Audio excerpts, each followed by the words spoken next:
Let me ask you something. Do your knees feel stiff every single morning when you wake up? Do you feel a strange pain in your joints, even when you haven't done anything hard at all? Maybe it's your knees. Maybe it's your hips. Maybe it's your fingers or your back. And every time it happens, you tell yourself the same thing. It's just old age. This is normal after 60. There's nothing I can do about it. But what if I told you that's not true? What if the real reason your joints hurt has nothing to do with your age at all? What if it's something else? Something hiding in plain sight? Something you do every single day without even realizing it. Something so small, so normal, so harmless looking that you would never, ever suspect it. It could be the way you sit. It could be the way you sleep. It could even be something you're eating right now, thinking it's healthy, when it's actually hurting you. Scary thought, right?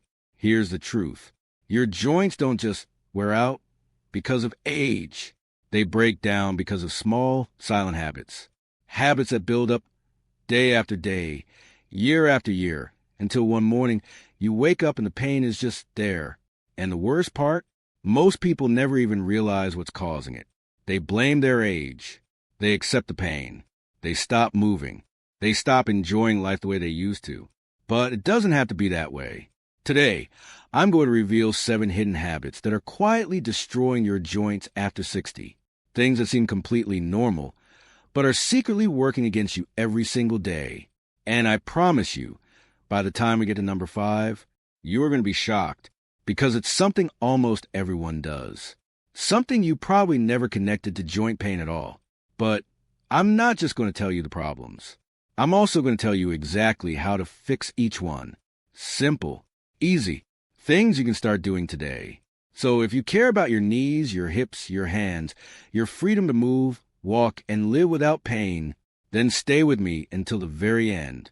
Because at the end of this video, I'm going to share one simple secret, one small habit, something that takes just a few minutes a day, but can make a real difference in how your joints feel. You don't want to miss it.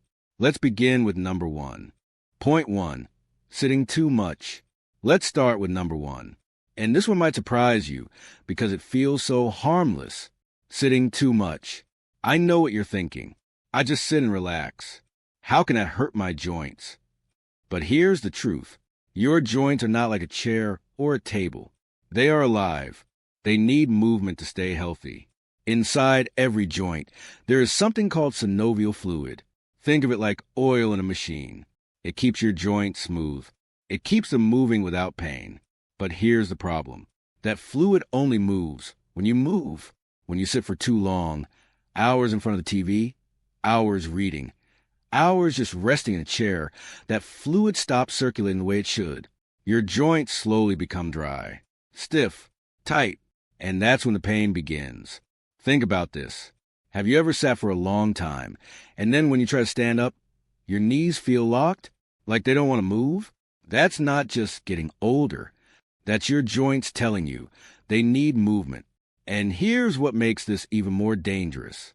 As we get older, many of us naturally sit more. We rest more. We move less. It feels comfortable.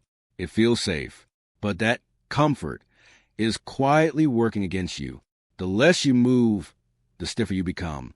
And the stiffer you become, the less you want to move. It becomes a cycle, a trap. And before you know it, simple things like standing up, walking to the kitchen, or bending down start to feel harder and harder. So how do you fix this? It's simple. You don't need to run. You don't need to exercise for hours. All you need is to break up your sitting time. Every 30 to 45 minutes, stand up, walk a few steps, stretch your legs, move your arms. Even just 1 or 2 minutes can make a real difference. Think of it like giving your joints a little drink of water, just enough to keep that fluid moving and keep your joints from drying out. It's such a small change, but over time, it can protect your knees, your hips, and your back from unnecessary stiffness and pain. So today, if you've been sitting for a while, this is your sign. Stand up, stretch, move a little. Your joints will thank you. Now let's move to number 2. And this one happens every single night while you're sleeping. Point 2, poor sleep posture. Now, let's talk about something that happens every single night while you're fast asleep, your sleeping position. This one is tricky because you're not even awake to notice it happening. But while you sleep, your body can be quietly hurting your joints for 6, 7, even 8 hours straight. Let me explain. Many people over 60 sleep on their side, with their knees pulled up tightly toward their chest. It feels comfortable. It feels natural. But this position puts constant pressure on your hips and your knees all night long. Others sleep flat on their stomach. This might feel relaxing too, but it forces your neck to twist to one side for hours, and it puts extra strain on your lower back and spine. Now, here's the problem. Your body doesn't get a break from this pressure. It's not like sitting, where you can just stand up and move. While you sleep, that same position stays the same for hours. And every single night, that pressure adds up, slowly, quietly. It starts affecting how your joints feel in the morning. Have you ever woken up and your hip feels stiff or your lower back feels tight, even before you've done anything? That's not random. That could be your sleeping position working against you every single night. The good news? This is one of the easiest things to fix.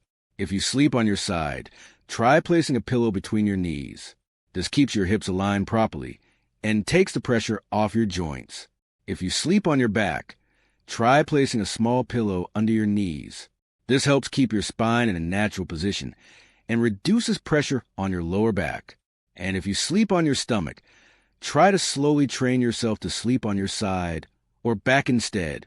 It might feel strange at first, but your joints will thank you over time. These are small changes. They take less than a minute to set up, but they can make a real difference in how you feel when you wake up. Because think about it. You spend almost a third of your life sleeping. If your sleeping position is quietly hurting your joints night after night, that adds up to a lot of damage over the years.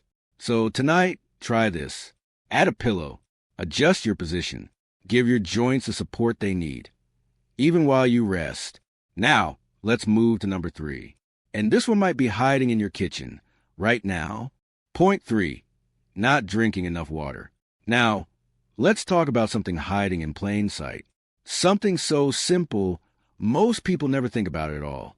Water, or more specifically, not drinking enough of it. I know what you're thinking. What does water have to do with my joints? More than you'd think. Here's something most people don't know. The cartilage in your joints, that smooth, cushiony tissue that protects your bones from rubbing against each other, is made up mostly of water, almost 80% of it. Think about that for a second. If your cartilage doesn't get enough water, it starts to lose its cushioning. It becomes thinner, drier, less able to protect your joints the way it should. And here's the tricky part. As we get older, our sense of thirst naturally becomes weaker. You might actually be dehydrated and not even feel thirsty at all. So many people over 60 go through their entire day drinking just 1 or 2 small cups of water, maybe some tea, maybe some coffee, and they think that's enough. But it's not. And slowly, quietly, that lack of water starts affecting your joints. Your cartilage dries out a little more each day. It becomes less able to absorb shock, less able to protect your bones. Have you ever noticed your joints feeling more stiff, more achy on hot days, or after you've been out in the sun? That could be dehydration talking to you. Now, here's the good news. This is one of the simplest things to fix. You don't need to force down huge amounts of water. You just need to be consistent. Try keeping a glass or bottle of water near you throughout the day. Take small sips, even when you don't feel thirsty. A good goal is around 6 to 8 glasses a day, but even a small improvement can help. You can also get water from foods. Fruits like watermelon, oranges, and cucumbers are full of water, and they're easy on the stomach too. Think of water like oil for your joints. Without enough of it, everything becomes dry, stiff, and harder to move. So today, start small. Add 1 extra glass of water to your day. Keep a bottle nearby as a reminder. Your joints and your whole body will feel the difference over time. Now, let's move to number 4. And this one might be something you're eating right now, thinking it's completely harmless. Point 4, processed and sugary foods. Now, let's talk about something that might be sitting in your kitchen right now. something you may be eating every single day without ever connecting it to your joint pain. Processed and sugary foods. I know this might sound surprising. What does food have to do with joint pain? But the connection is stronger than most people realize. Here's what happens. When you eat a lot of sugar or processed foods like white bread, packaged snacks, and fried foods, your body reacts. It creates something called inflammation. Now, a little inflammation is normal. It's how your body heals. But when you eat these foods often, day after day, that inflammation doesn't go away. It builds up. It stays in your body. And guess where a lot of that inflammation likes to settle? Your joints. That swelling, that soreness, that extra stiffness you feel some days more than others. It could be connected to what you ate the day before. Here's the tricky part. A lot of these foods don't look unhealthy at all. Sweet tea, packaged biscuits, white rice, bottled juices that say natural on the label. Even some breakfast cereals are loaded with hidden sugar. You're not doing anything wrong on purpose. These foods are just everywhere, and they're designed to taste good. So it's easy to eat them without even thinking about it. But slowly, quietly, they could be adding fuel to fire, making your joint pain worse than it needs to be. Now, here's the good news. You don't need to change everything overnight. Small changes make a big difference. Start by swapping just one thing. Instead of a sugary drink, try water with a slice of lemon. Instead of white bread, try whole grain bread. Instead of packaged snacks, try a handful of nuts or a piece of fruit. You can also add anti-inflammatory foods to your meals. Things like turmeric, ginger, leafy greens, and fish like salmon. These foods actually help calm inflammation instead of adding to it. Think of it this way. Every meal is a choice, and every choice either helps your joints or works against them. You don't need a perfect diet. You just need to make a few smarter choices more often than not. So today, look at what's in your kitchen. Pick just one small swap. That one small change, repeated day after day, can make a real difference in how your joints feel over time. Now, let's move to number 5. And I promise you, this one is going to surprise you. Point 5, vitamin D and calcium deficiency. Now we've reached the one I promised would surprise you. Number 5. And this one is different from the others because you can't see it happening. You can't feel it happening. It works silently in the background for months, even years, before you ever notice a problem. Vitamin D and calcium deficiency. Now, you've probably heard these words before. Maybe your doctor mentioned them once. Maybe you saw them on a supplement bottle. But most people don't realize just how deeply connected they are to joint health. Here's why this matters so much. Calcium keeps your bones strong. But calcium can't do its job alone. It needs vitamin D to actually get absorbed into your bones in the first place. Without enough vitamin D, the calcium you eat just passes through your body. It never reaches your bones. It never reaches your joints. It's like pouring water into a cup with a hole in the bottom. And here's the part that surprises most people. After 60, your skin becomes less efficient at producing vitamin D from sunlight. Even if you go outside regularly, your body may not be making enough. So slowly, your bones can become weaker. The area around your joints can lose strength and support. And this can lead to more pain, more stiffness, and a higher risk of fractures, often without any clear warning sign. Have you ever felt unusually tired, achy even after resting? Or notice your bones just feel more fragile than before? These are quiet signs. Signs most people never connect to vitamin D or calcium at all. Now, here's the good news. This is very manageable once you know about it. A little bit of safe sun exposure, around 10 to 15 minutes a day, can help your body naturally produce vitamin D. Foods like eggs, fatty fish, and fortified milk can also help. For calcium, think about foods like dairy products, leafy greens, and almonds. And of course, it's always a good idea to talk to your doctor about getting your levels checked. A simple blood test can tell you exactly where you stand and whether you might need extra support. This one step, making sure your body has enough vitamin D and calcium, can quietly protect your bones and joints for years to come. It's not complicated. It just requires a little awareness and a few small habits. Now, let's move to number 6. And this one is about something many people are actually afraid to do. Point 6. Fear of movement. Now, let's talk about something many people don't expect. Fear of movement. After 60, it's common to feel scared to move too much. You worry, what if I fall? What if I hurt myself? What if this makes the pain worse? So you start avoiding certain movements. You stop bending down. You stop climbing stairs if you can help it. You sit more just to feel safe. But here's the painful truth. That fear often causes the very problem you're trying to avoid. When you stop moving your joints, the muscles around them start to weaken. And those muscles are what support and protect your joints in the first place. So the less you move, the weaker those muscles become. And the weaker they become, the more unstable your joints feel, which makes you even more afraid to move. It becomes a cycle. Fear leads to less movement. Less movement leads to weaker muscles. Weaker muscles lead to more pain and more fear. But movement isn't your enemy. It's actually one of your best defenses. You don't need intense exercise. Gentle, safe movement is enough. Things like short walks, slow stretching, simple chair exercises.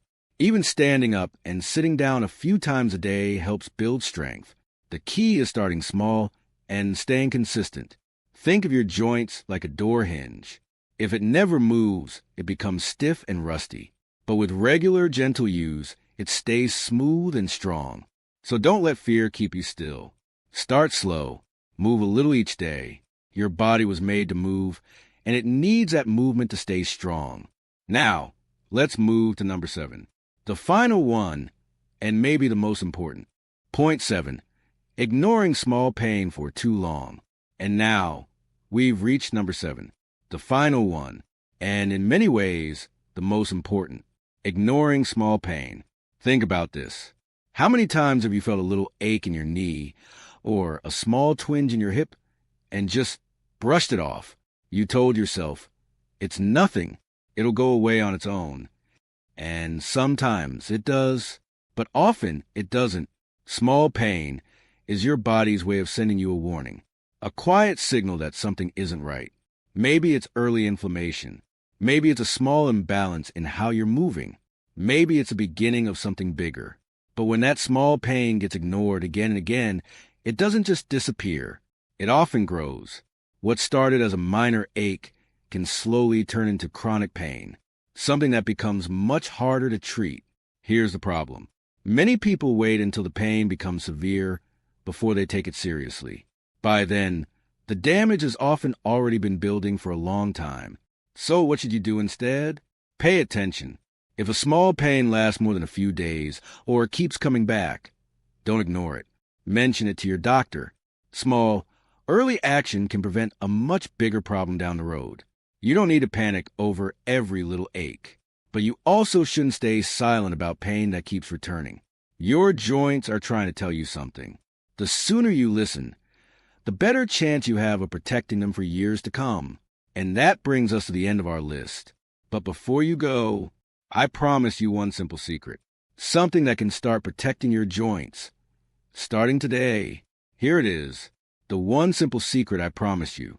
It's not a pill. It's not expensive. It's not complicated. It's this. Move a little every single day. That's it. Just 5 to 10 minutes. A short walk. A few gentle stretches.